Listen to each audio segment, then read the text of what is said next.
가센 종이 널 주네 해마주네 실수자 거룩한 조망 보고 계기 죄슨 다 주기 진기 랍체 실수성 구루 배만 시디호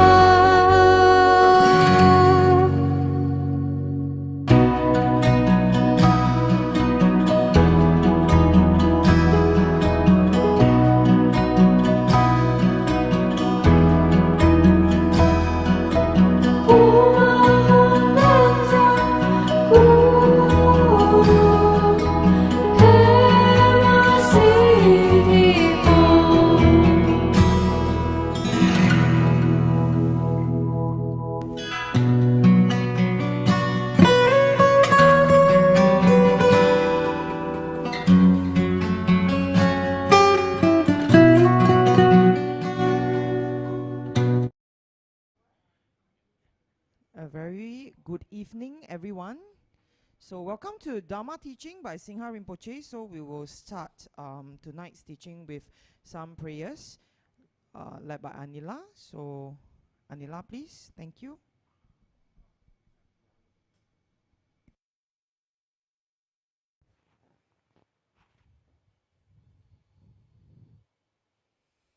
Okay, we shall all now start the prayer. Om Ahung, Om Ahung, Om Ahung. Om Sambara Sambara Vimana Saramahajavahung. Om Smara Smara Vimana Saramahajavahung. Om Sambara Sambara Vimana Saramahajavahung. Om Smara Smara Vimana Saramahajavahung. Om Sambara Sambara Vimana Saramahajavahung. Om Smara Smara Vimana Saramahajavahung. Om Sambara Sambara Vimana Saramahajavahung. Om Smara Smara Vimana Saramahajavahung. Om Sambara Sambara Vimana Saramahajavahung. Om Smara Smara Vimana Saramahajavahung. Om Sambara Sambara Vimana Saramahajavahung. Om Smara Smara Vimana Saramahajavahung. Om Sambara Sambara Vimana Saramahajavahung. Om Smara Smara Vimana Saramahajavahung. I take refuge in the Gurus, I take refuge in the Buddhas, I take refuge in the Dharma, I take refuge in the Sangha. I take refuge in the Gurus, I take refuge in the Buddhas, I take refuge in the Dharma, I take refuge in the Sangha.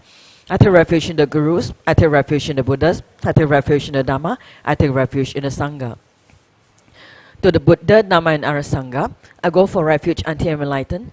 By the merits from listening to the Dharma, may I attain Buddhahood for the sake of benefiting all my sentient beings. To the Buddha, Dharma and Sangha, I go for refuge until I am enlightened. By the merits from listening to the Dharma, may I attain Buddhahood for the sake of benefiting all my sentient beings. To the Buddha, Dharma and Sangha, I go for refuge until I am enlightened. By the merits from listening to the Dharma, may I attain Buddhahood for the sake of benefiting all my sentient beings.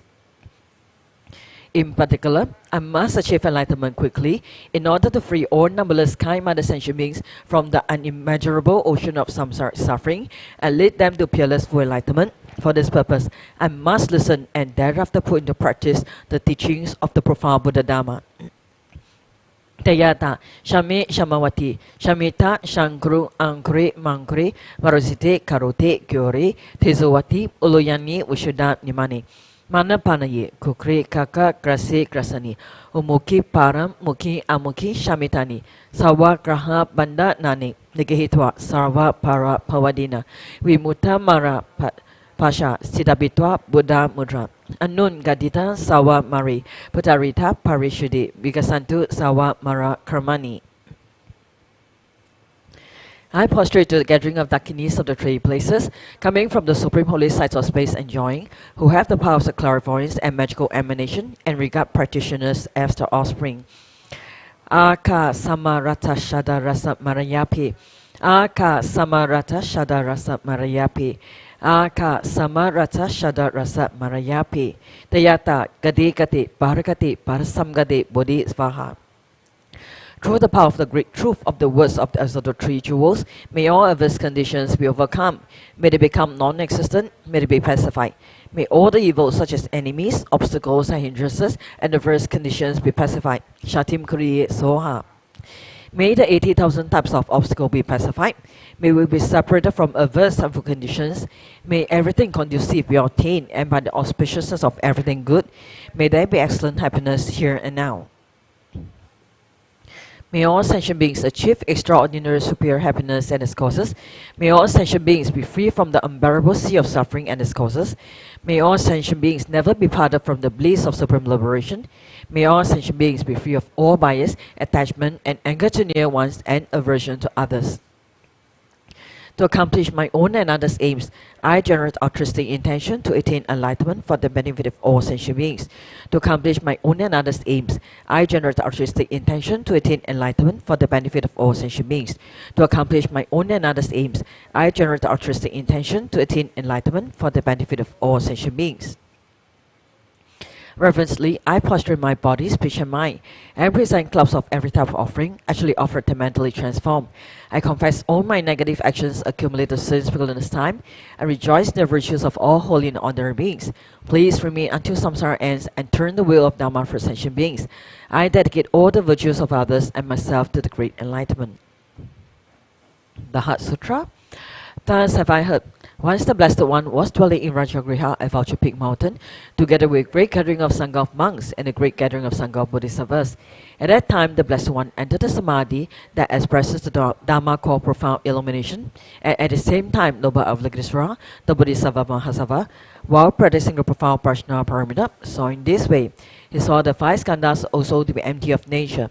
Then, through the power of the Buddha, Venerable Sariputra said to noble Avalokiteshvara, the Bodhisattva Mahasattva, how should a son or daughter of noble family train who wishes to practice the profound practitioner pyramid?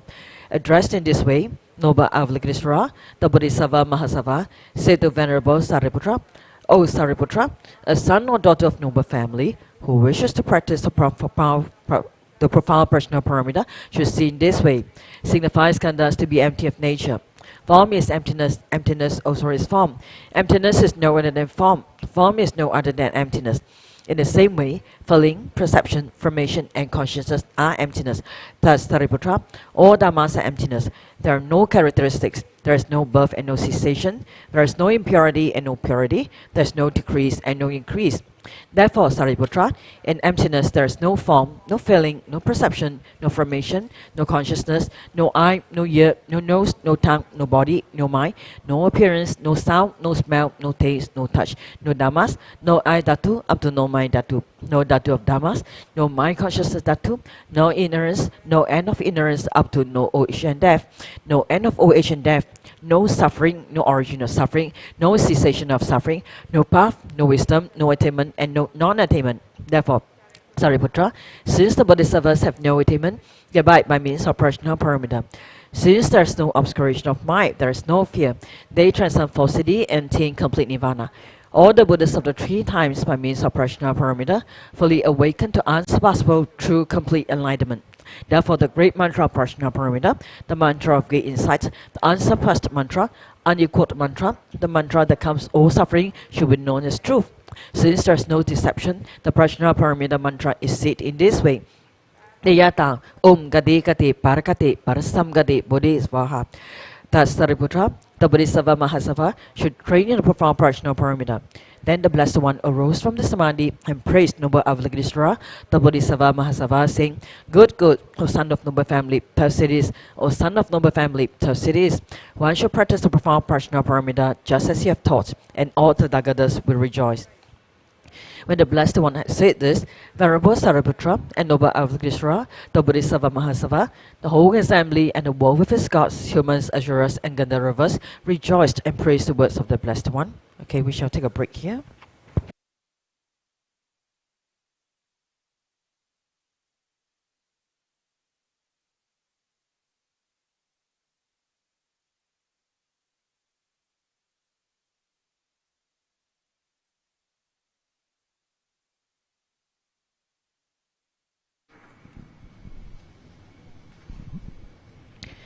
And thank you, Anila. So, in tonight's announcements, So this is the Vajrayana Healing Festival 2022. Healing the inner and outer worlds will be the theme for this year. The dates are, starting already 26 September to 13th November. So this year's Healing Festival, let's all come together to join these uplifting activities. Scan the QR codes and check out the exciting highlights. So, and please, let's come together and dedicate the healing energies to Mother Earth and all beings.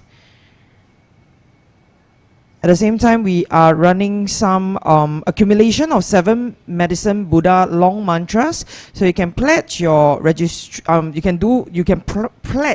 the prayers that you want to do. The registration dates is from 5th September to 1st October, and the mantra recitation will be from 26th to 13th, 26th September all the way to 13th. So join us in accomplishing 100,000 mantras globally and dedicate to the healing of our inner and outer worlds and the well-being of all sentient beings. So scan to pledge now. And of course, the Exploring Buddhism Module 1. Join us on site. This round is on site with Dharma brother Keith Chung to learn more about Buddhism. So this course provides learners with basic understanding and appreciation of Buddhism. So the language of instruction is in English. There's a suggested course donation for Dharma Propagation Fund of $50. Feel free to scan and register now. It will happen over 4 Saturdays. You can check out the dates here. It's from the 8th all the way to the 29th, and the time will be from 2 to 6 p.m. And if you have some questions for Rinpoche, feel free to scan this QR code as well. Tonight we have some very interesting questions on lineup. And please support our courses. So offering to the gurus, to the Dharma Fund, as well as the support Sangha community for those that are watching at home. So we have a good new group of friends that has joined us here tonight. So scan this QR code. This will be for our Telegram for latest updates and information. Thank you very much. And later as we await Rinpoche's arrival, so once he's here, please make your 3 prostrations even though you're at home. Thank you.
Uyen yogi no chansa Pema kesa dompola Yasen chogi ngojune Pema june shesudra Hodo kandro mambokro Keki jesu dadrugi Chingi lapche shesuso Guru pema siddhi hong Uyen yogi no chansa Pema kesa dompola Yasen chogi no juni Pema juni shesudra Hodo kandro mambokro Keki jesu rabdogi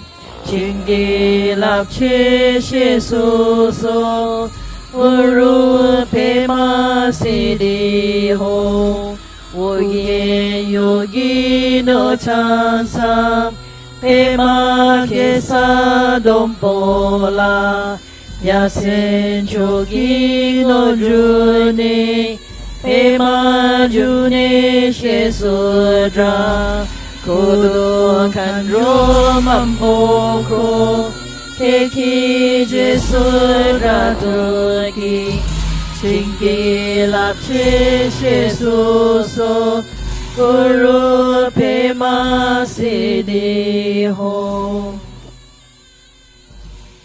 And please offer 3 prostrations, everyone. Thank you.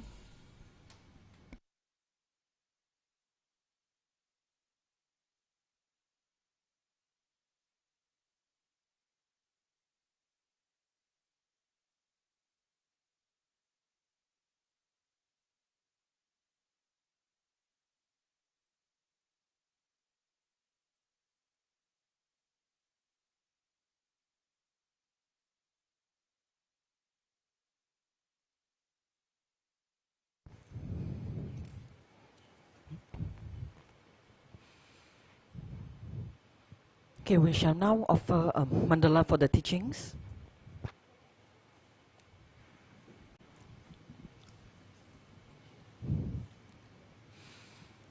Om Ahum, Om Ahum, Om Ahum.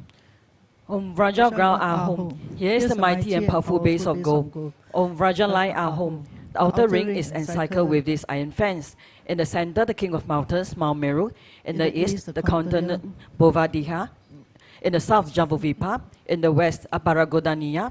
In the north, Uttarakuru. Around the east, the subcontinents Diha and Vidiha. Around the south, Chamara and Upper Chamara. Around the west, Satai and Uttaramantrin. Around the north, the subcontinents Kurava and Kurava. In the east is the treasure mountain. In the south is the wish-granting tree. In the west is the wish-granting cow. In the north is the harvest that needs no cultivation. Here's the precious wheel, here's the precious jewel, here's the precious queen, here's the precious minister. Here's the precious elephant, here's the precious and best of horses. Here's the precious general, here's the great treasure vast. Here's the goddess of beauty, here's the goddess of garlands. Here's the goddess of sound, here's the goddess of dance. Here's the goddess of flowers, here's the goddess of incense. Here's the goddess of light, here's the goddess of perfume. Here's the sun, here's the moon. Here's the umbrella of all that is precious. Here's the banner of victory in all directions. In the center are all possessions precious to gods and men. This magnificent collection, lacking in nothing, I offer to you my kind and holy roots Lama, together with you, venerable lineage Lamas, and to you, Lama, compassionate Lama Losam Doam Doji Chang. Together with the Assembly of Gods, I offer this pure and beautiful collection to you. In your compassion, accept what I offer for the sake of all beings. Having accepted this to myself and to all beings, please grant your blessings through your great compassion. This ground anointed with perfume, strewn with flowers, adorned with Mount Meru, 4 continents, sun and moon. I offer in visualizations as pure Buddhas. May all ascension beings thus enjoy this pure land. The objects of my attachment, anger, ignorance, my body, my wealth and enjoyments, without any sense of loss, I offer this collection. Please accept it with pleasure and bless me with freedom from 3 poisons. Venerable Holy Gurus, in the space of your truth body, from billowing clouds of your wisdom and love, let fall the rain of profound and extensive Dharma in whatever form is suitable for subduing sentient beings. Omidam Guru Rana Mandala Kapniya Tayami. Precious Guru, please grant me all realizations of the path, from Guru devotion to the completion of the training to unified Raja state. Please grant me blessings that my mind will become Dharma, that Dharma will become the path, that hindrances in the path may not occur, that I may cease all wrong conceptions and receive immediately the 2 precious bodhisattvas. Okay, let's all greet Rinpoche. Good evening, Rinpoche.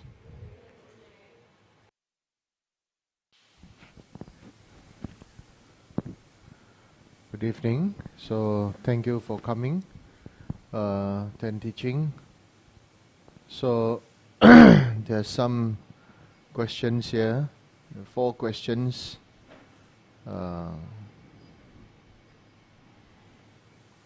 So I thought to answer them because they're quite meaningful. So the first question, so I have read this line that says the benefit of blessing the speech is that the power of your speech is not taken away by eating wrong foods. Could please explain what is wrong foods? So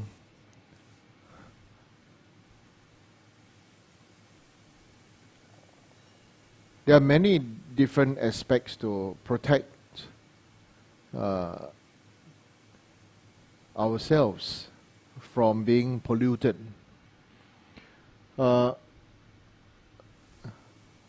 These days will be easier to understand what pollution means. Simply just by mentioning COVID, you don't want to. Those who have COVID should not pollute others that did not have COVID, and those who are not feeling well should wear mask, and so on and so forth. So when we say pollution, we understand one thing. We understand that we are all on the path towards enlightenment. We understand that we are all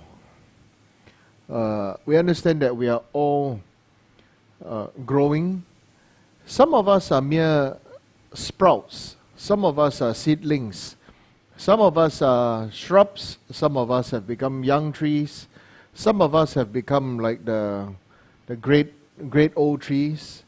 Some maybe even already like the redwood trees in America, in California, really huge giant trees like buildings. So the main thing right now is that when we talk about pollution, we understand the vulnerability we accept the vulnerability of ourselves and others. So when we talk about pollution, it means pollution of body, pollution of speech, pollution of mind. So over here, this one is talking about the pollution of body. So when it comes about the pollution of body, that how the power of our speech is not polluted by eating the wrong foods. So when it comes to the wrong foods, it also includes the wrong drinks. It also includes the eating of the offerings that are not intended for you, or that is intended for Sangha. and then it becomes like stealing. So, for example,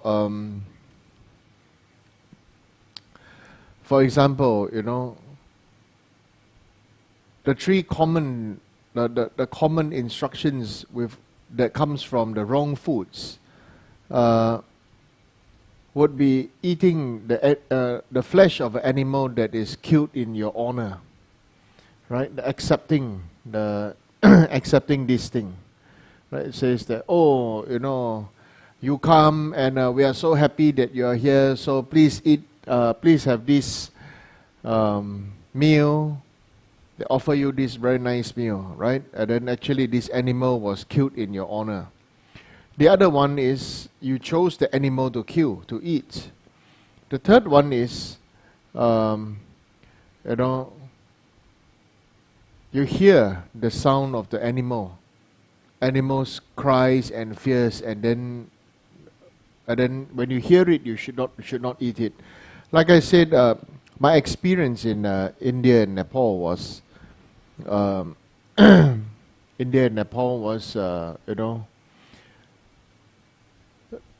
I was with a group of people, and then they ordered something that they thought was quite safe, like rice and dal and some lamb curry. So everything should have been cooked for quite some time. But when after waiting for 30 minutes, so I went to the washroom. Then I saw the cook or the chef was about to chop off the head of the goat behind, and so immediately I said, "Stop! I said, why are you going to kill this goat?" He said, "Somebody ordered lamb curry." So immediately I bought the goat, and then later on brought somewhere else. Then I wrote some marking on the animal, and then we freed the animal. So these are some of the things that we take for granted in a so-called modern civilized country. That meat that we eat has already been well dressed. The animal has already been murdered. And then drain of its blood, remove the entrails, right? And then cut into pieces. Some are vacuum packed, some are this, some are that, and then after that we buy it conveniently, well dressed, well prepared. And then when time to cook, again we'll marinate, and we do so many other things to cover up for this mess. So anyway, this is just how things are in samsara. There really is no perfect solution to it. So this is in terms of the eating the three polluted meats. There's also in terms of a pollution of food by the things that are not gotten correctly. Somebody stole some food from somebody else to share with you. All right. For example, maybe nearby there are farms, and then somebody say, I go there to get some fruits, and they didn't pay for it, and then they offer you.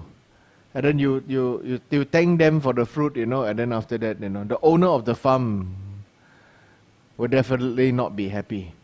Right? There's also other pollution, the pollution of taking the food and drinks for somebody who have broken vows. Okay? This is also something that is very serious. All right? For example, somebody is selling some food, and then they have received vows themselves, maybe Mahayana vows, and then the bodhisattva vows or the tantric vows, but they broke the vows. Okay? So you receive, and then you eat happily. Right? So also you can get pollution from there. Right? And then also, so that's why you will see the result is always, actually, if you don't mix with those people who have wrong view, you don't eat and drink with them, you won't be influenced by them. So the main purpose is, where does wrong view arise from? Wrong view arises from those who are, in a sense, traditionally speaking, easily,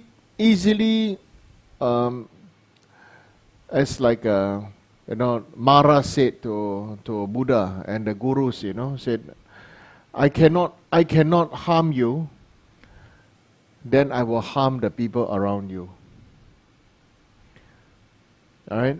And so, we understand that we are vulnerable to all these things. So therefore, we support one another with good practice, with good advice, with listening ear, not talking mouth, but listening ear. Right? And then being responsible for our own body, speech and mind. So when it comes to the eating, power of your speech is not taken away by eating the wrong foods. So the way to cure it, the best of our capability, is to recite upon the food Ram Yam Kam Om Ah Hong. Then you make your food offering prayer, offer to Guru, offer to Buddha Dhamma Sangha. Then before you eat the food, you recite the mantra Om Abira Kenzara Hong. Right? You recite this 7 times, 9 times, right? And then you recite some mantras for the animals that have been killed. Maybe some pork, some beef, some chicken, anything that you are eating, right? So the main thing is that you have this awareness that these are the animals that have been killed, and that every time you eat, you have to pray for them. So certain things is the food is existing in the source, but we do not know. So it comes like, Japanese soy sauce have daishi, right? So there is a fish, right? So there are some things that we do not know, but there's already some things there. So on our side, it is very important to have awareness so that we can have understanding, and then we will be able to make an informed response to how we would like to protect our body, speech and mind, live our life and protect our body, speech and mind. You see? So it is not a matter of right or wrong, but it's a matter of understanding each and everyone else's vulnerability. Okay? So what is a real practice? The real practice is to understand that we are all vulnerable. We are vulnerable in our mind, vulnerable in our body, vulnerable in our speech, and so therefore the higher beings, the higher one is a practitioner, the closer one has a heart for all beings. Right? He will not judge other beings, understanding towards other beings, forgive other beings, right? And then not judging them, and then thinking of ways, different ways, so that you can encourage that person to grow, right? So that is the best way. Also, there is now I'm waiting for.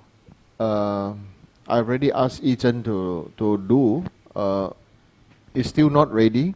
There's some mantras being checked. I make a very powerful stupa that you can, as a picture, that you can paste and water source of your house. All right, so that even the water becomes blessed and then becomes purified. Okay, so then you can stick at the.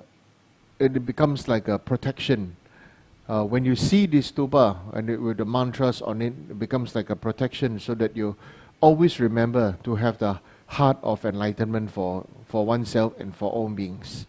Okay, so this is the idea of the wrong foods. Of course, if you are doing certain sutra practices that you need to have to be a pure vegetarian, then these foods such as onion and garlic and chives and things like this, pungent foods, they are all considered to be wrong foods. So different Different thing, different time. No definitive answer. Lower tantra means cultivation from the external appearance.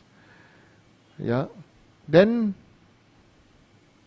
Yogacharya, and like this, and then all this, they are combination of outside, external practice and internal practice.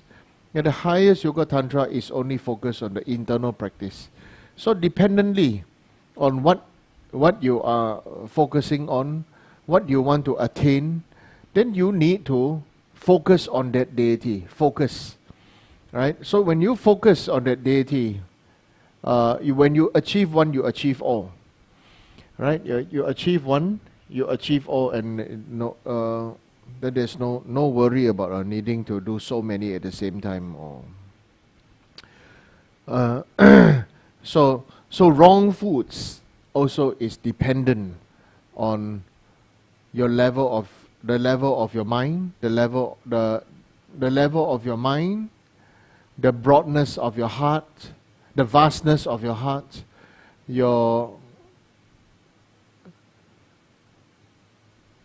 experience with Dharma practice and cultivation, and so like this, so on and so forth. There's no hard and fast rule that says what is wrong and what is right, But generally, all of us, even if one eats meat, then we must avoid the the food that is the basic one that is about, that people kill in your name, that people will, that you hear the name, the sound or the cry of the animal, or you go and choose, like if you want to, sometimes, when you go eat noodles, these days, people put clams, right? And so then there's killing.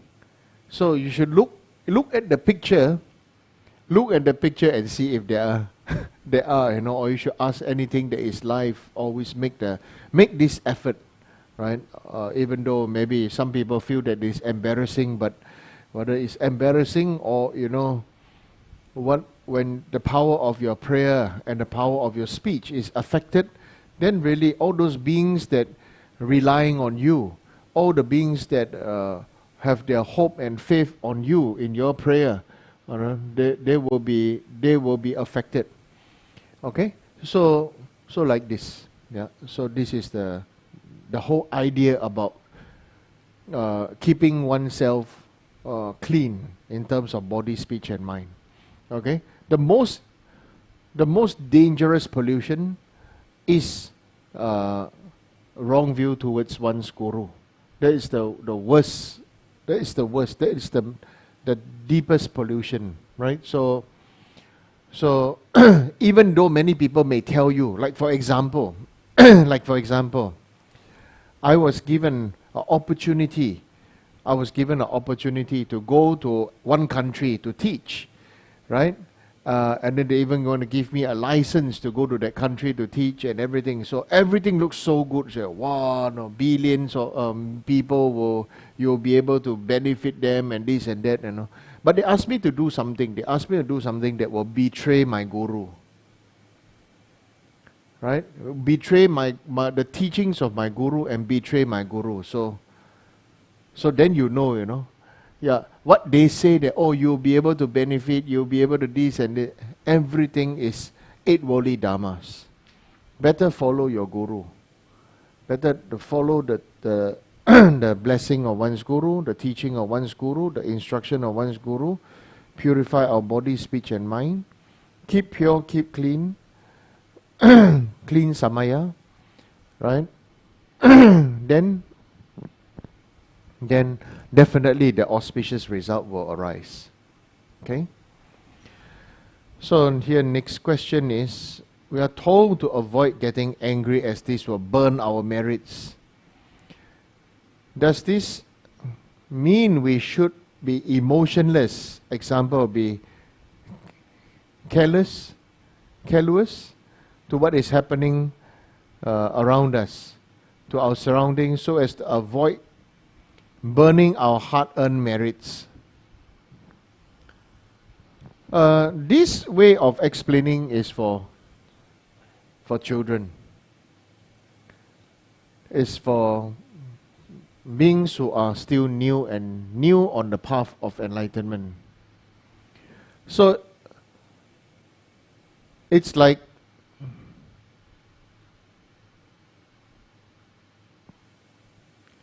asking somebody, don't eat this because you will get you fat. So because you may get fat, and then so therefore you don't eat this. Like maybe apple pie with ice cream and chocolate sauce and with a waffle. These things, when I'm in America, wow, I still remember this place called Cheesecake Factory. Yeah. So food in Cheesecake Factory is really, really very big. Yeah. And so like that, do you not even go to Cheesecake Factory? This is what Buddhism is all about. So now I want to teach you a deeper method. But this method is only for those who are brave. Right? So what is the method is when it says that, to avoid getting angry. Rather, what we should be doing is, why are we getting angry? I give you a good example is, why are you triggered to be angry? Would be a better way to say. Why are you triggered to be angry? So usually, we are all triggered to be angry because we are told that, or we were beaten up, or we were disciplined by our parents or relative or grandparents as a child. They say, you cannot do this. This is bad. If you do this, you'll be beaten up. If you do this, you'll be disciplined. Right? For example, Indian culture, you cannot eat with left hand, right? Yeah. Why? You cannot eat with left hand, but if you're left-handed, can you write with left hand? You understand? So there are many things that are questionable. In all cultures, there will definitely be weird stuff. All cultures, everywhere. There's going to be something weird, something funny. And so, what is it that triggers us that we're angry? Because the same thing that happened, some people get angry and some people not get angry. Isn't it? So, does this thing about getting angry, you are not going to the most important point. You are just looking at the reaction. We are just, this is not right, so therefore we stop the reaction. But we have to now go even deeper. What is it that we were trained or conditioned that this thing cannot? So therefore, if you do this, then you'll be disciplined, you'll be angry, or we face a lot of anger because of this and that. So, some people maybe when they are young, you got severely beaten up because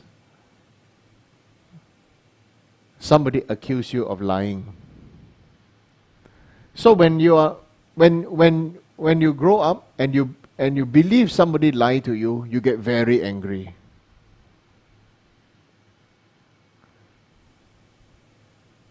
Right? Yeah. So the main thing right now is the understanding of trigger. So, but as a bodhisattva path, training on the bodhisattva path, somebody lying then, or somebody behaving angrily and this and that, we have to turn the other way around to see. Let's say you walk past this house every day, and the dog there, very happy, very friendly. One day, you walk past the house, and you can talk to the dog every day, you pet the dog. One day, this dog or this animal is growling, barking, and want to bite anybody and this and that, Do you get upset with the dog for barking at you? Or are you concerned to find out what happened? But most of us are reactionaries. We just react. We don't respond. And our parents and everybody else, even in school, even in society, look at people's Facebook posts. Look at people's posts on the internet. They're all reactionaries. And everybody wants to have a say in something. There are so many keyboard warriors these days, hidden behind a fake name and a fake face. And then after that, they go around destroying other people's lives. Because they don't need to be responsible for it. So the main thing is now, it's not so much about the anger, but more so that you go back and face what happened to me that trigger me to be angry. Like I said, this is not something for common people. For common people, they're not ready to face themselves. But practitioner should and must face themselves. What is it that triggers me? Why do I talk like that? What caused me to have such a cycle of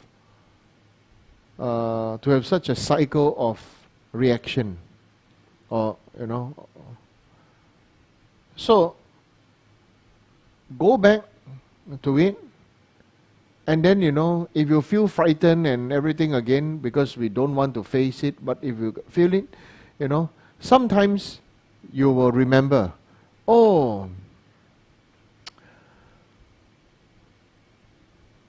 somebody said this and everything, then I was told that I'm not allowed to cry.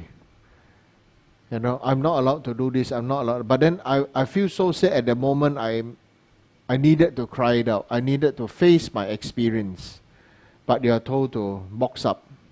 So the person asking this question is saying that, does it mean we should be emotionless? If not getting angry means emotionless, then you have forgotten happiness is also emotion. So does it mean that you only want happiness and not accept suffering as an emotion?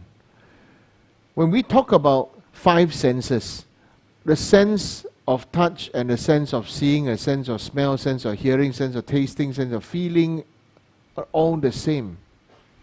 So the attachment to drinking an ice cold beer, okay, and the result of drinking an ice cold beer with attachment, and the result of eating an ice cream on a hot day, or a glass of root beer float, or Coca-Cola or Pepsi Cola or Sprite with whatever, my personal favorite, which, sliced lime with salted plum and with ice cream soda. I feel that's very nice. Right? But all these things that we all drink with attachment have the same result. Anything, attachment to eating, attachment to the particular dish is the same result of drinking with what other people say. Oh, drinking beer is bad. We have to go deeper to not just judge the action, but go deeper to hold other people's hearts. Then, and have the understanding, then you will not be worried about getting angry, because you will not be so triggered anymore. Slowly. Face your own fear, If you need, you may cry, then cry. Some people cry out loud. Some people really face out, and then they just a few drops of tears. It works. You know, the main thing is revisit and face it, accept it, and love yourself again at that different moment in time. Okay, and so that is the way that we can revisit and send love to where the hurt started from. All right, so worried about, you know, to avoid burning our hard-earned merits, you know. This is again for, it's not wrong, but it's for beginner, you know. Whatever hard-earned merits that you have for a bodhisattva, you dedicate them all. You don't have attachment to any of the merits that you have. Right? And you will see that those great bodhisattvas who dedicate all their merits, who share their wealth, who share their food, who share their clothes, who share their life and share everything, the more they share, the more they receive. They should have no lack. In fact, even getting more and more and more. So, the attachment to your merits may be the very cause of your own downfall. Because you also have an attachment to a merit, to an idea of a concept of merits.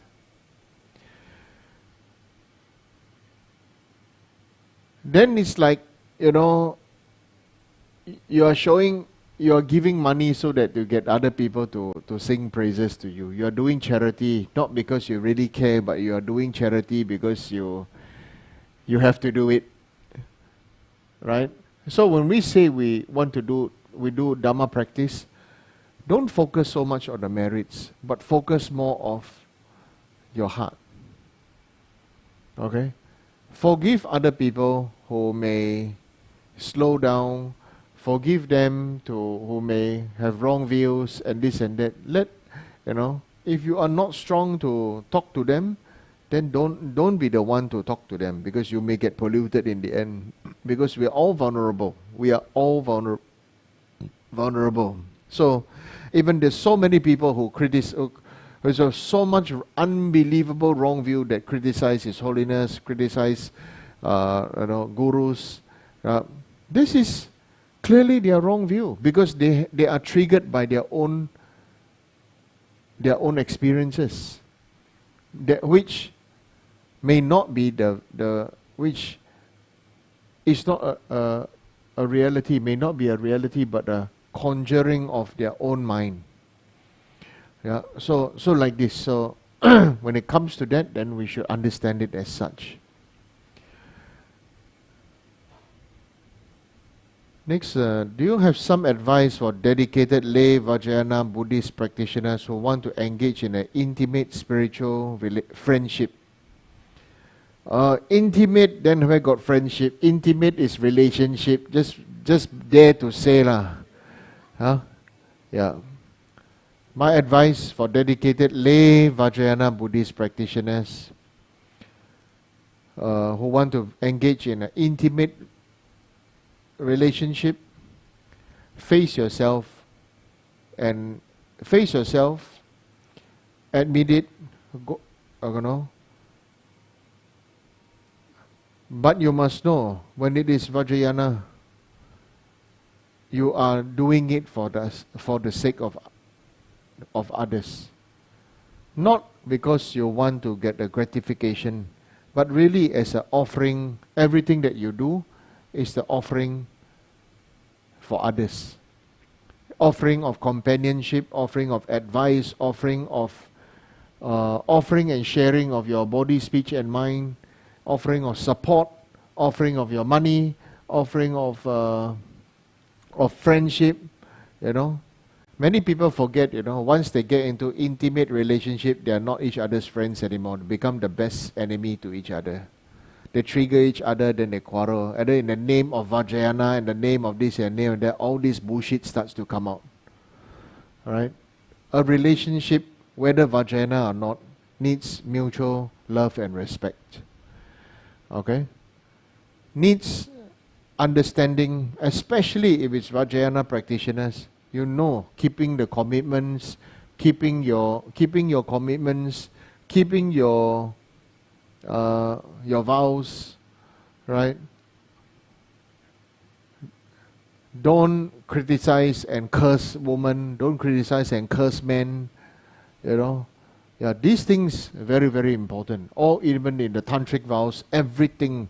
If you talk about really Vajrayana, so if you say Vajrayana, then Vajrayana have Vajrayana rules, right? If you talk about sutra, then sutra rules. But Vajrayana, focus, live your life according to the tantric vows. That is the most important, right? First is the keeping the tantric vows. Second is the keeping the tantric vows, the bodhisattva vows is the most important, right? That is called the intimate spiritual friendship or relationship, right? Whether you engage in your sexual activity or not, these things is your choice.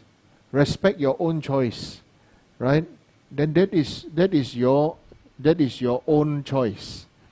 But most important here is the whole relationship is not based on taking another person to fulfill oneself, or taking the other person to make you feel whole again. As a Vajrayana practitioner, what means Vajrayana means you don't exist. You dissolve into emptiness, you arise as a deity. So you're always your action deity. You understand? If you are if one party is male, one party is female, then whoever is your action deity is your choice, right? But keep the commitment to your vows. Keep the commitment to your vows. Your practice. That is the most important. That is the fundamental importance. Don't have wrong view towards each other. Don't have wrong view towards Guru and everything. So this is called Vajrayana. The root of Vajrayana path is the Guru devotion, and the fruition of Vajrayana path is enlightenment, awakening. Okay, so this your relationship, right, is what is intimate is to be able to talk softly and nicely to one another. Okay, what is intimate? Intimate means to be able to communicate, to talk, right, and not shout and scold at one another. Right, so this is the real intimate. Right, why do people shout at each other? Because they feel the other person cannot hear them. Right? Yeah, that's the reason. Yeah, even you say one time, two time, three time, they don't hear, they don't this and that. Then we get irritated, triggered, and then we shout, right? Because they can't hear you. So that means you're far away. What is intimate means you are able to have a conversation, that is very soft, very gentle, very loving, very caring. Okay, yeah. So then, like this, okay, based on love, respect, kindness, all the qualities within your bodhisattva and your tantric vows, then that is the foundation of your. That is the very foundation of your relationship. Okay, your spiritual friendship. Okay, so this is my advice. Keep that. The main thing is the vows, not the worldly aspect. The worldly aspect is the British or the international Christian order. This and that, right? Yeah. That is a Christian order. Yeah. So, like the imposing of this woman's charter, which is definitely a British law, one man, one wife. Then does it mean that all the people in the Himalayan region is one woman, many husbands? They are all bad. Right? In the Himalayan world, one woman, many husbands. So they are all bad. Right? Then in the past where one man they have a few wives, right? They are all bad. No. It's because it was about taking care of each other. We have to understand in context in the past. If a man can afford to have a few wives, his responsibility is to upkeep the survival of all the family, upkeep the survival of human beings, you know. Yeah. So, many things had good meaning. Slowly, people start to forget about the meaning of things. So that's why it's important for each and every one of us to have a mutual understanding, right? To mutual understand, to learn, to grow, and so that we can support one another. Okay?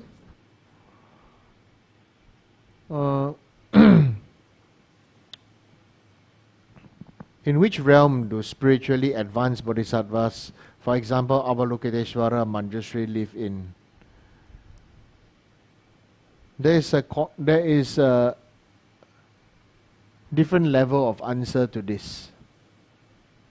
In the sutra path, of course, they live in different pure lands. And the enjoyment body, they live in different pure lands, right? In the Dhammakaya, they are in the truth body, they are everywhere. So basically, where is everywhere? They live in you. If you have compassion, they are alive in you. You understand? There's no real physical plane or physical place for each and every one of us to know or to think about. Of course, like in the Amitabha Buddha Sutra, then say Avalokiteshvara resides in the Sukhavati, Western English called Western Paradise, right? Exact translation is the land of great bliss. Okay, so when we say land of great bliss versus Western paradise gives people the idea that you are going there like going to heaven and enjoy all you want, right? And which you are there as you again. Aren't we already sick and tired of me, myself, and I? You understand? Imagine if you are somebody who feel that you are born into the wrong sex. And you have to, even after you die, you go down there to a pure land or go to a heaven, and then you still feel, oh, I'm a woman but I feel like I'm a man. Or I'm a man but I feel like I'm a woman. Then forever you are like that. Come on, this has to die. That's why we all have to die. You imagine if everybody live forever. Okay? Ho se liao. Your great-grandmother, your great-great-grandmother, that time, that thinking, that era, that influence and everything still control us now. You die, I die, everybody die. Okay? All of us would be accused of being possessed, because all of us are holding a piece of holding a piece of thing that gives off light. We press something and then something moves by itself. We'll all be burned because we'll be accused of doing black magic and sorcery and witchcraft. Isn't it? If the people of the past still alive and they continue to think and believe the way they think, this world will become extremely, extremely scary place. You understand? That's why we are idiots too. We have to die. Okay? We have to die. And it is ridiculous to keep on thinking about, oh, what's my past life? What's my past life? Why, after you know your past life, you want to live your past life? What if I tell you your past life was a prostitute? What if I told you your past life was a road sweeper? What if I told you your past life you're a butcher? Would you feel very glorious about your previous lineage? You know, everybody wants to be, oh, my past life is this and that and this and that. But very frankly, I'm telling you now, look at the result of this life. Look at your current life. You will actually know very well how your past life is, you know. And look at your physical body size. If you are short, your past life merit not strong. If you are short, your past life merit not strong. If you're tall body, big body, your past life very, very strong, very powerful. Right? So it's all dependent. Everything is dependent on if we understand nature of phenomena, understand the working of cause and effect. Right? Don't always say understand the working of karma as though somebody is here is to mete out the punishment to you, you know. It is not that. Right? If we like to eat cheesecake every day, definitely your body look like cheesecake. Right? Like me, you know, I love, if I got a chance, you know, I'll eat roti prata every day. I tell you, I'll retire very fast. You know why? I mean, when I say retire, what I mean is I'm changing the car tire on my waist, you know, this layer of fat, retire. The current tire not big enough, you have to retire, R-E-T-Y-R-E. Retire my waist. You understand? Yeah. So like this, it's all a matter of choice. So don't think about, you know, oh, some God make me fat. Some God made me fat. Some God, some spirit made me fat, and this and that and stuff like that. So I don't know. Let's not be too worried about the God's part, but let us be more aware of our current God. We are our own God. We are our own God, or we are our own devil. So you have to think whether you choose to be devil or choose to be God. Right? Or choose to be bodhisattva, beyond devil and God. Okay, so then we can all be awakened. Right? Any other question? No? Oh, okay. Now I can go eat prata.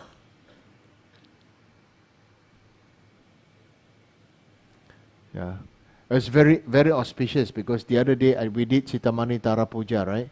That I found a shop set also called Chitamani. Yeah.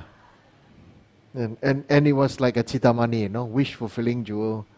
Yeah, wish fulfilling jewel for me, yeah, to eat prata. Yeah. So anyway. Okay. So I thought today I'm just going to answer this question. Anybody got any other question?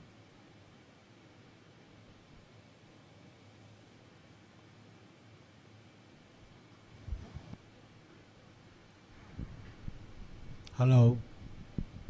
Yeah, my question is, it's about killing. Yeah.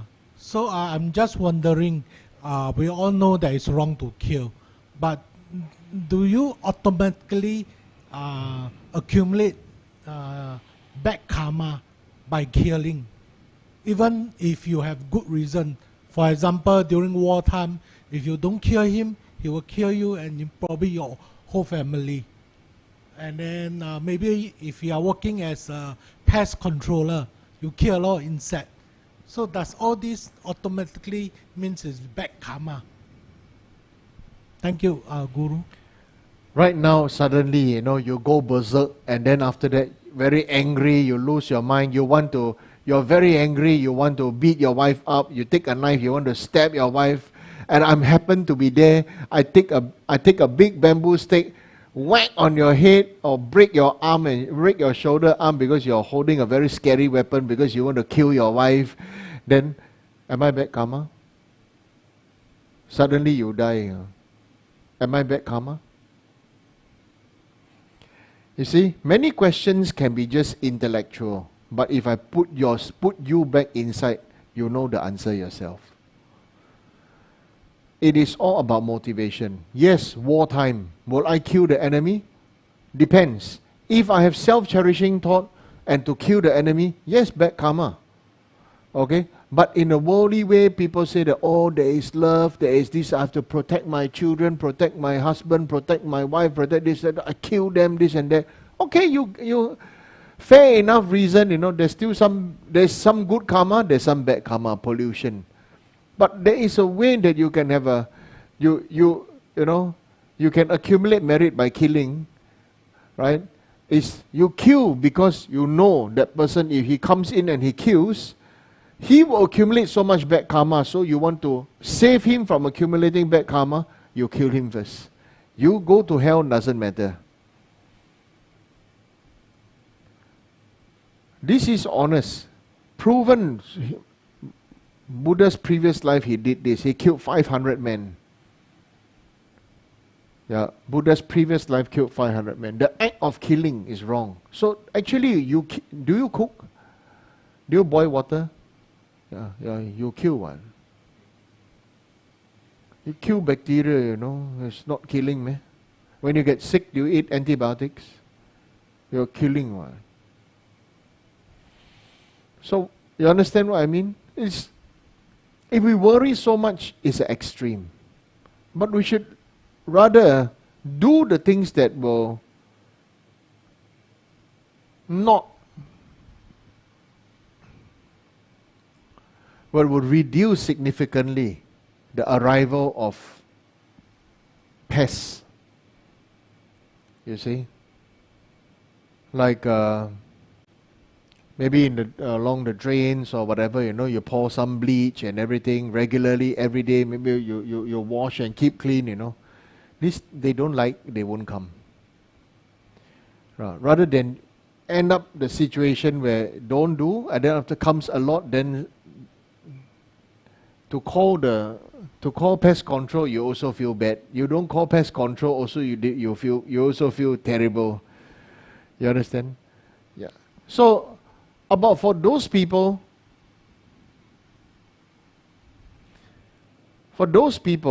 who are in that line, somehow maybe they have the karma to do this kind of job. I cannot say it's a right thing, or I also cannot say it's a wrong thing. But what I say is, we have to have gratitude for them because they are doing the dirty job. And we have to pray for them, pray for them, pray for the animals, the insects that they kill, and also pray for the people who are killing these insects and animals and the pest. The main thing is not so much about the action, but about our heart. How do we go about that? Right? As a human being, we all have moments that we will sometimes lose control. Right?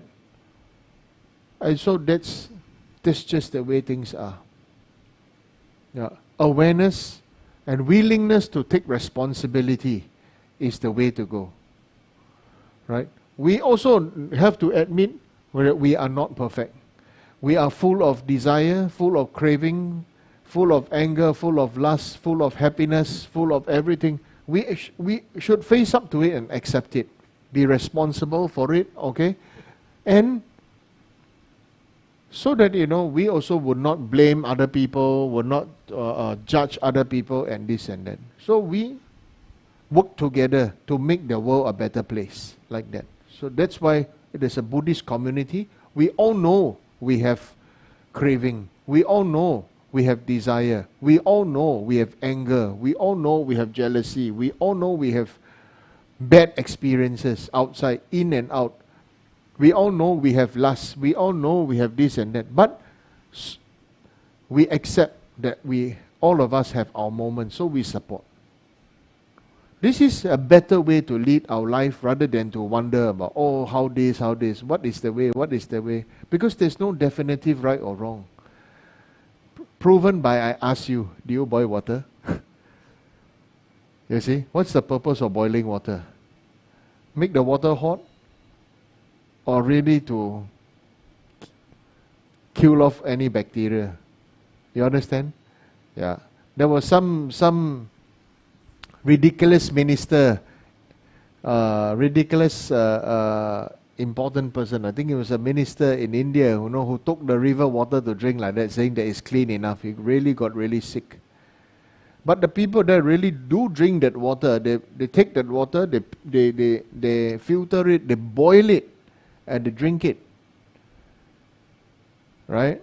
So So that's the understanding of it. You know, why we boil water, and why we cook food and this and that. Why we boil water, why we cook and this and that. For that, with this understanding, then we know certain things are important.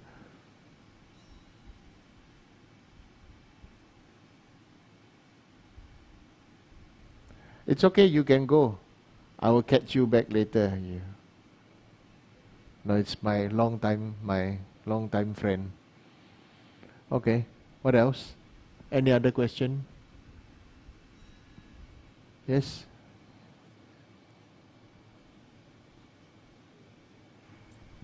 Good evening, Guru. I want to ask you, as people living normal lives, how do we consciously cultivate the habit of loving unconditionally, of loving without agenda? Oh, good question. Thank you for asking. Number one, I want to tell you, your question is cultivate the habit. Cultivating the habit means perfect practice make perfect. Means every day we do the prayer and then we let the words of prayer become part of us. Right? By not reciting the prayer without feeling, but slowly reciting the prayer with some feeling and meditation to come in. To say that we have no feeling, it will be say that we are dead. You know? So, is to say that we are dead. So, when you say that how do we cultivate, is to slowly go through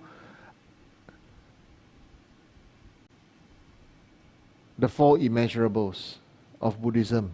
You know, you can just type four immeasurables in Google. That is Google is the real guru, you know. Yeah. Then with Google or these search engines, you know, they have clairvoyance, everything appears. So you have this and then you recite in your prayer and then you think about it. You think about how it impacts and affects your life. Slowly in a way. So this habit then, your love and our love and our loving kindness will slowly sprout. You see, the main thing right now is to understand that it starts to sprout, and then it becomes a sprout, and then it becomes a seedling. You know, it's not going to be fast. But the main thing is we have the motivation, and the main thing is that we do the prayer, and slowly it comes. That's good enough. Rejoice in it, you know, and rejoice in it, and be willing to accept that we will have setbacks. Okay. And also be willing to rejoice when we have success. You see, there are many people who start out project predicting that there will be setbacks. Definitely the setbacks will happen. Why don't we also start a project or start a relationship where it is based on rejoicing and supporting? You understand? So many people, we look at the parents' marriages or more senior relatives, you know, their marriage, their relationship is about scolding and beating one another, you know, pointing out the faults of one another. Every day scolding, you know. What's the point? So we really have to do purification practice for them. Right? If you don't do purification practice, or you don't light a lamp for them, if you don't make offering of flowers to them, you know, so I teach you one method. If the people have a lot of these kind of problems at home, right? You should buy fresh flowers, offer them to the Buddha, okay? Recite some good wishes of love and kindness, some mantras, whatever mantras, you know. Then put these flowers in the house. You know, every day change water and make it, you know, sprinkle some water on the flowers. Will it look fresh, look nice? The energy of the house will start to change. Okay, so start with flowers. Okay, fresh flowers. So like that. If not, then the fake one also can lah. Okay, any other question? Oh no, angkatan.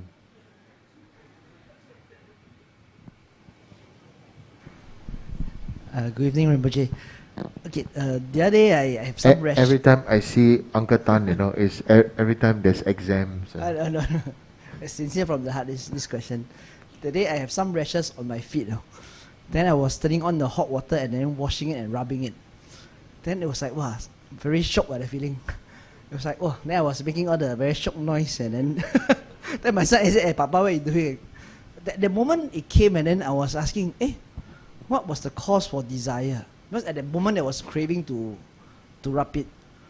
And then the second question came is, hope Rinpoche can enlighten, when desire comes, is it okay to fulfill it when it don't harm others, or what should we do when desire comes? So two part, please. There's no right or wrong answer what you should do when desire comes. All I want to say is this. First of all, how you are as a person is how desire is to you, or how desire manifests is how you are as a person. If you are somebody who is poisoned that desire is bad, then all desire is bad. If you are somebody who is poisoned that, what's there to smile? Smiling or laughter, it means bad luck. How would you think then? Does the person dare to smile and laugh or not? You understand? Right now is this, what does a bodhisattva mean? What does it mean, take everything upon the path? It means you have desire. Do you judge it as a bad desire or good desire? Do you have such judgment or not? Okay, and the main thing is that we be responsible for it. Okay?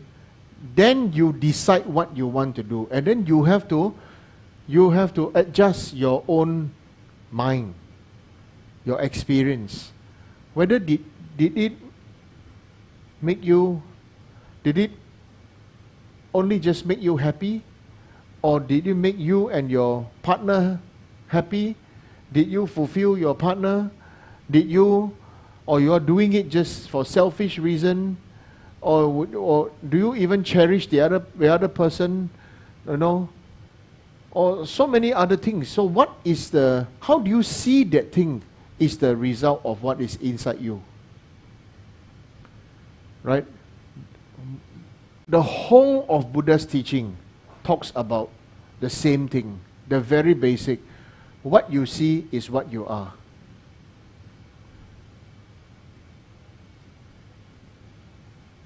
Right? What you see is what you are. If you are somebody who love your guru,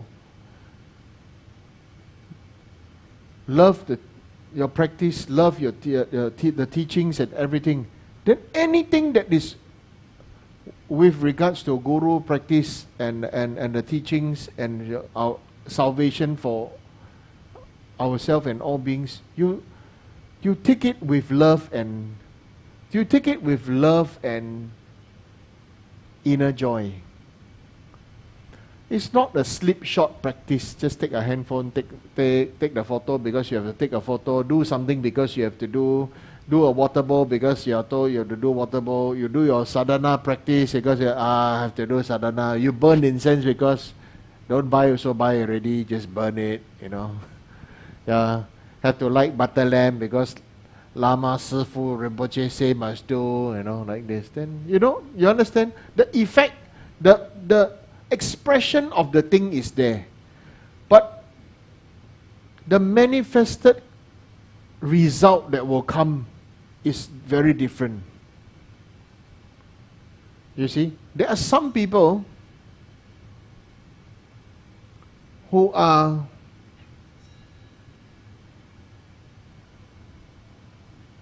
I give you a good example. Maybe one day, Joshua, I go out with you, and then when you go out, your collar come out one side, but you're very busy doing something. Then I see that because I care and I love you, so I adjust, very nice, adjust the collar, then tap little bit, make you feel, and give you a nice smile.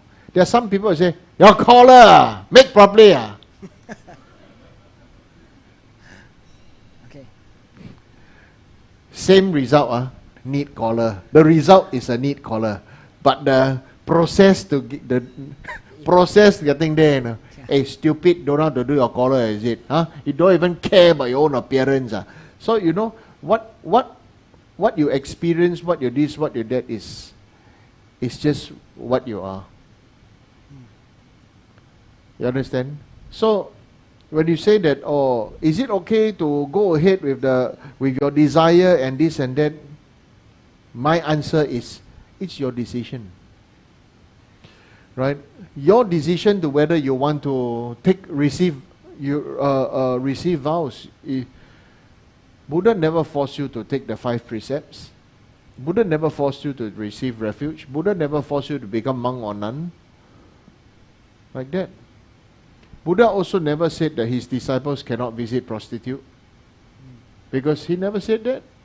He said that if you want to visit, you pay for it. Right? Buddha himself, supported by a very, very popular courtesan prostitute. Right? And then when she invited Buddha and the Sangha to her house, Lord Buddha went. You know? What does it mean? It means Buddha does not, Lord Buddha does not judge people who whatever they are doing. You know, but you know what he's saying, he support whatever goodness they have in their heart. Whether in this world we have all kinds of people. Some can become coaches, some can only become teacher, some become disciplinarian, and some are only there to look and laugh at other people. Right? There will be all kinds of people anyway.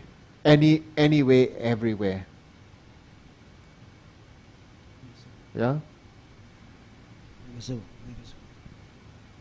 Okay, so when it comes to desire, your desire is desire just orgasm or an ejaculation, or desire can be drinking a glass of ice cold Coca-Cola in a super hot day, or desire is to go into an air-conditioned place when it's very hot, they go, Same is all. Desire is desire. Many people want to say this is this, you know. Yeah. They want to be very intelligent to this and that. So some things can be good or some things can be bad. On my side, personally, I feel, have compassion for all beings. Without compassion, there can be no bodhicitta. If you have no compassion, how can you have the feeling that you want to be enlightened and save them? You judge them. Isn't it? Yes, sir. Thank you, sir. Yeah? Rinpoche, have a question here. Hello.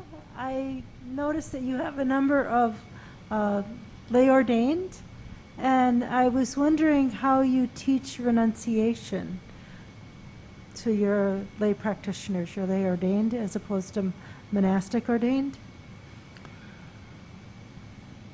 Renunciation does not mean not doing it. Right? Many people ask about renunciation. I have taught and explained to many of you many times the 3 principles of the path, and with regards to renunciation, it is like a broom, right? This old-fashioned broom made from kusha grass. The part where there is a handle, the part where there is the body, and the part where there is the head of the broom, where there actually is the part that is touching sweeping the dirt and the dust.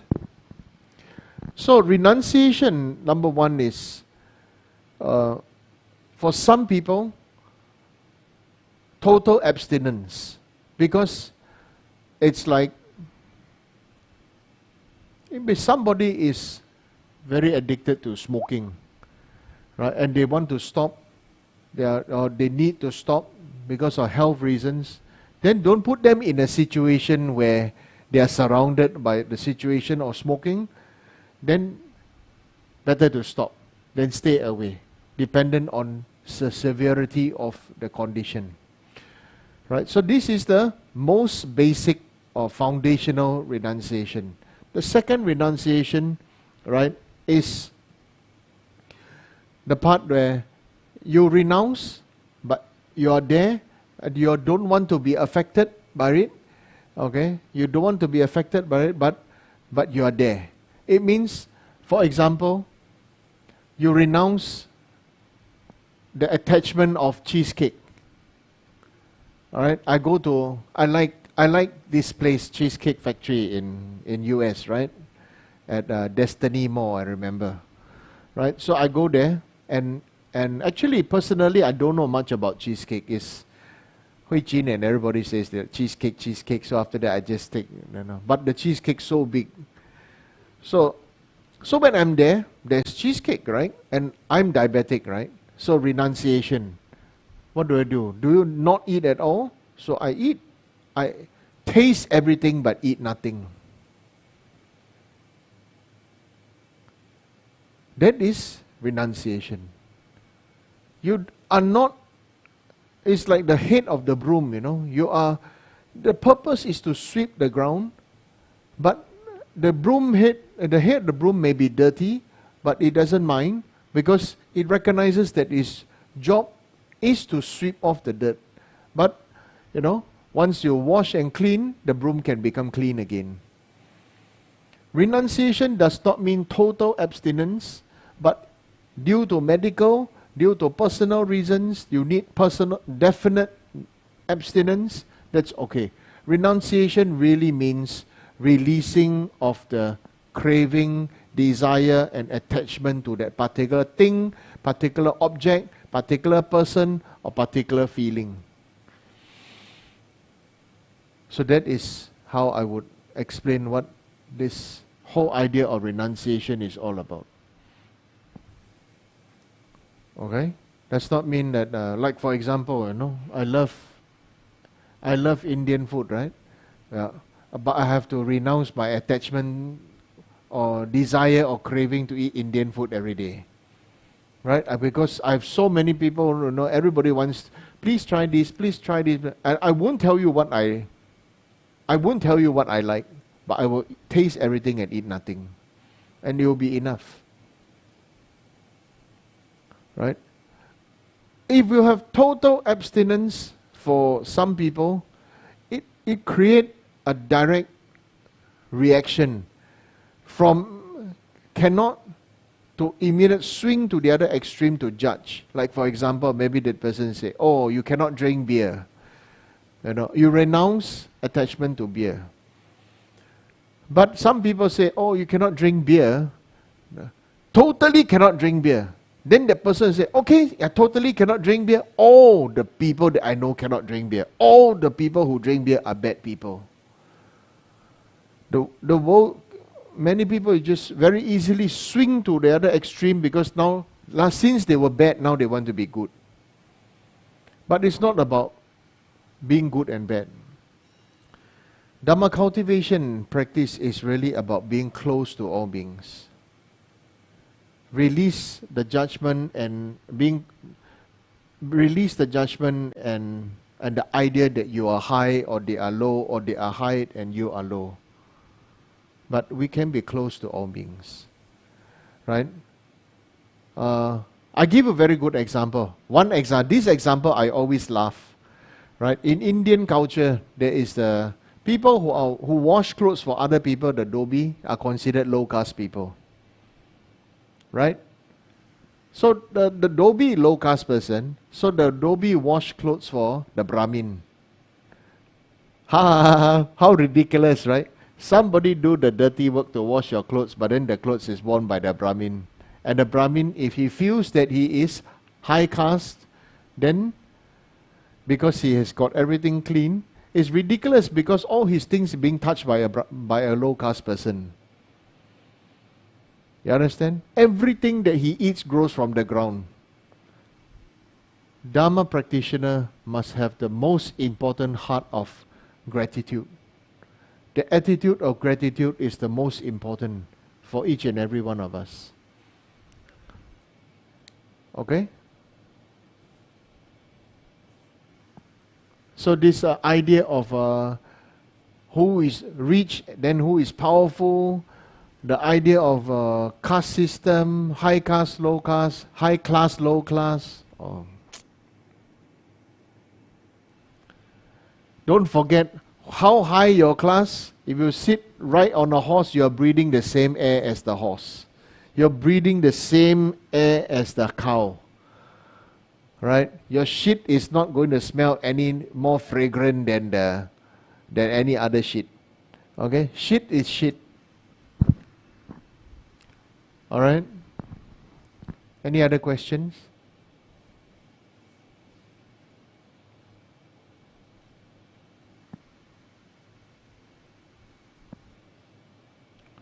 Okay?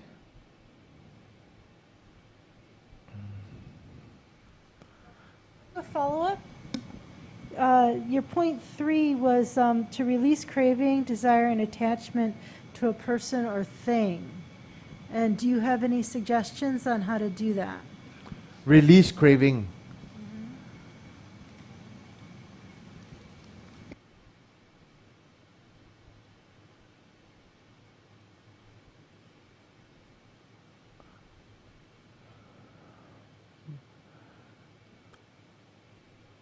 Craving to things, craving to person is the same craving.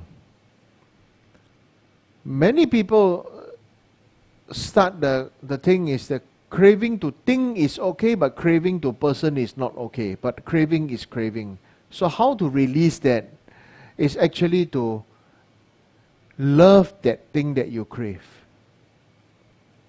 But you don't have to possess the thing that you crave. Right? Like if you, like myself, okay?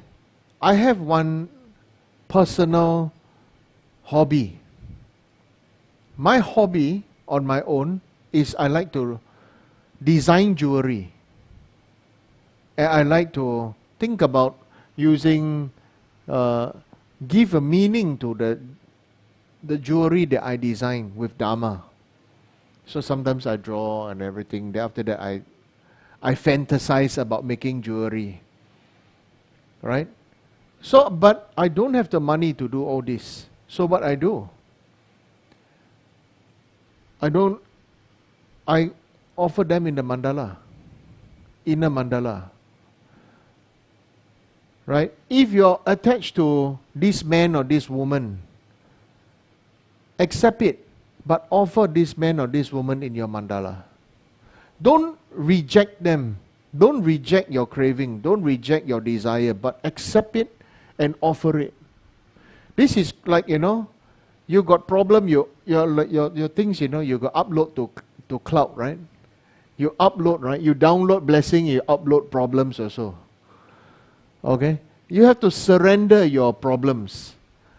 Most of us, we are like that. Due to our ego, the problem we don't surrender. This is my problem. I will take care of it.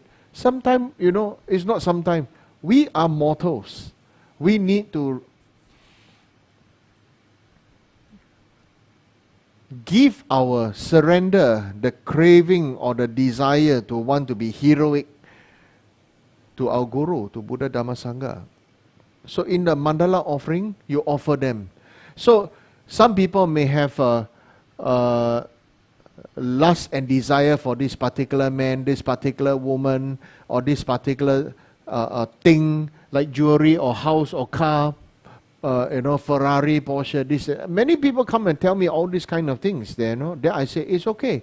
Thank you for sharing with me. Then they ask me how. I said, visualize them. You know what you like, okay? And then put them in your mandala when you visualize, and then you offer, upload. Okay? The merit created by offering what you crave is very great blessing, because you face up to it, accept it, okay? Moderate it, offer it, and then dedicate the blessing for all beings. It's immediately, all the so-called bad thing become good thing. Okay? And all of us have cravings. All of us have craving. All of us have desire. All of us have this and that, isn't it? Right? The main thing is to accept it and not reject it. Okay? accepting, many people don't want to reject, want to this and that, It's like you must understand all thoughts and all emotions and all methods are like thieves entering an empty cave or empty house. If there's a house, it is very clean, it's very nice, very clean, very nice, but it's empty. Everybody will want to come inside, right? Some people want to live there, some people want to steal something and everything. But they come inside, if you see there's nothing, there's no light, there's no water, there's no electricity, nothing. It's just a clean old hut or cave.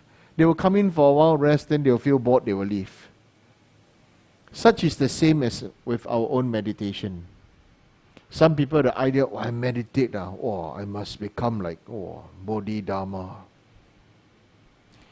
Right? I meditate until smoke can come out. No? In the 80s, everybody watched those Kung Fu movies. Meditate, the smoke coming out from the back, and then got light and all kinds of things. Yeah, all kind of crazy stuff that we all watch from movies, right?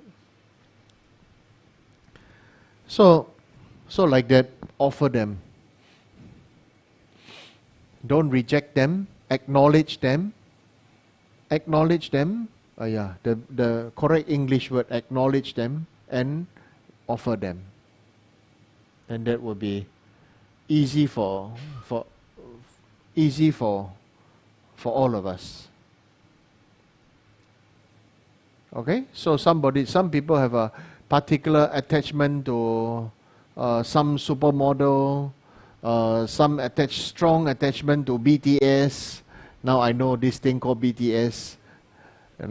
Some attachment to some old-fashioned Michael Jackson or Madonna or something like this. I don't know any other funny, right? So some attachment, some craving, some fantasize about them and this and that. No, acknowledge that, and then offer that. That is most important. The moment you reject and the moment you have a negative trigger reaction to it, it actually stays more with you. Like for example, you are walking and then you see mud. And then you say, this mud, everything, no, don't touch the mud, don't go near to the mud and this and you're standing there looking at the mud and then you're pointing forward at the mud. Some car or bicycle go over the mud, splashes on you. Yes, the more you don't want, the more it comes. Right? Because the last word, the more you don't want, the last word is want. So everything that you don't want always happens. Right? Everything that you want don't happen because you are too overtaken by your fears and your righteousness. Yeah, so if you want everything, if whatever you want, you must project the goodness, feed what you want to manifest. Because we always feed what we don't want to manifest. We always keep on thinking about the problems, thinking about this one thing, you are feeding what you don't want, so it will always manifest. So accumulate merit and do your prayer, so then all the good things will definitely happen. Okay? Okay, short mandala offering.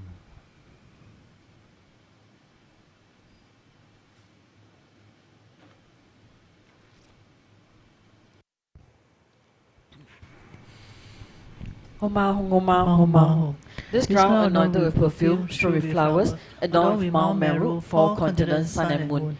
I offer in visualizations as fuel Buddhas. May all ascension beings thus enjoy this pure land.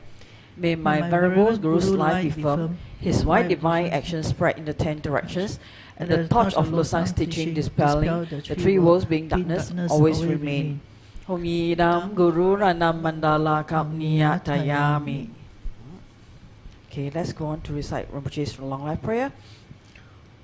Om Savasti, like the countless light rays that radiate from Ruby Mountain, exquisite Amitabha, Lord of everlasting life, who cultivates and one does not tire of seeing, whose essence is of infinite life, the nectar of immortality. This is the ground of Guru, the city of stable and everlasting life.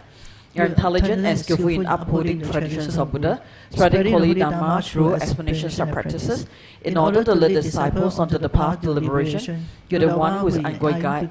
Please live a long and stable life. I request respectfully my precious Holy Guru to enjoy absolute health, I request respectfully my precious Holy Guru to live a long life. I request respectfully my precious Holy Guru Dharma activities spread and forge far and wide. I request respectfully my precious Holy Guru to bless me to be never separated from you.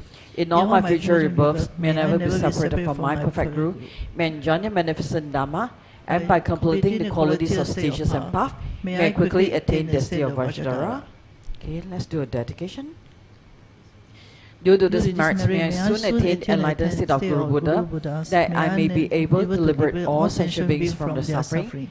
May the precious Buddha mind not yet born arise and grow. May the born have no decline but increase forevermore. 每每则为的千千瑞子，追美天培王婆将培养，感千天培松天松卡帕。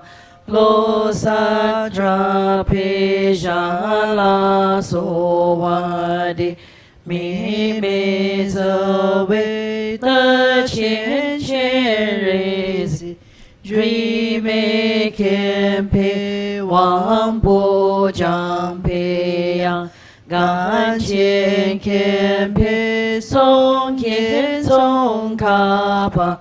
罗萨扎皮沙拉索瓦迪，弥弥则为的千千日子，追美天培王婆将培养，感千天培松天松卡巴。罗萨扎皮沙拉索瓦迪。Thank you, Rinpoche, for the teachings.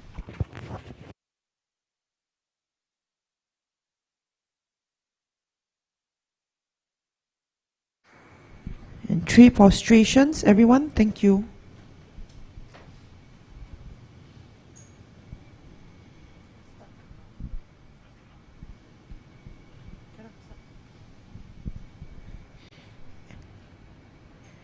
And in today's announcements,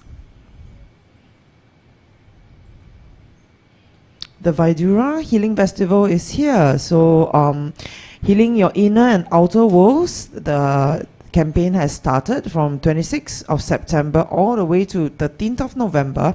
So, let's all come together to join these uplifting activities. Scan the QR code and check out the exciting highlights, and we can come together and dedicate the healing energies to Mother Earth and all beings.